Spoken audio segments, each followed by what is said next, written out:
Global warming കഴിഞ്ഞ കുറച്ച് കൊല്ലങ്ങളായി ഭൂമിയുടെ നിലനിൽപ്പിന് തന്നെ ഏറ്റവും വലിയ ഒരു വെല്ലുവിളിയായി കണക്കാക്കുന്ന പ്രതിഭാസമാണ്. 1970-കളിൽ ശുക്രനിൽ ലാൻഡ് ചെയ്ത റഷ്യയുടെ വെനീറ പേടകം ഭൂമിക്ക് വലിയൊരു മുന്നറിയിപ്പ്. ഭൂമിയുടെ അന്തരീക്ഷത്തിൽ ഫ്ലൂറോ കാർബൺ നിറയ്ക്കരുത്. അങ്ങനെ ചെയ്താൽ കാത്തിരിക്കുന്നത് ഭൂമിയും മറ്റൊരു ശുക്രനായി മാറും എന്നതാണ്. ശുക്രനിലെ അന്തരീക്ഷത്തിൽ നിറഞ്ഞു നിൽക്കുന്ന കാർബൺ ഡൈ ഓക്സൈഡും പൊതിഞ്ഞു നിൽക്കുന്ന കാർബൺ ഡൈ ഓക്സൈഡും മേഘങ്ങളും കൂടി സൂര്യനിൽ നിന്ന് വരുന്ന ചൂടിനെ മുഴുവൻ വിഴുങ്ങി പുറത്തു പോകാൻ അനുവദിക്കാതെ അവിടുത്തെ ചൂടും പ്രഷറും കൂട്ടിക്കൊണ്ടേയിരിക്കും. അങ്ങനെ ഇപ്പോൾ ശുക്രനിലെ സാധാരണ ചൂട് എന്നത് 500 ഡിഗ്രി സെൽഷ്യസിനടുത്താണ്.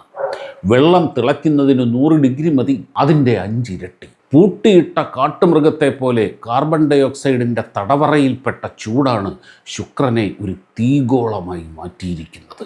ഭൂമിയുടെ ചൂട് കൂടുന്ന പ്രതിഭാസമാണ് ആഗോള താപനം അഥവാ ഗ്ലോബൽ വാർമിംഗ്. കാർബൺ ഡൈ ഓക്സൈഡിനെ നാച്ചുറലായി ആഗിരണം ചെയ്യുന്ന സസ്യങ്ങളുടെ എണ്ണം വ്യാവസായിക വളർച്ചയുടെ ഭാഗമായി കുറയാൻ തുടങ്ങി.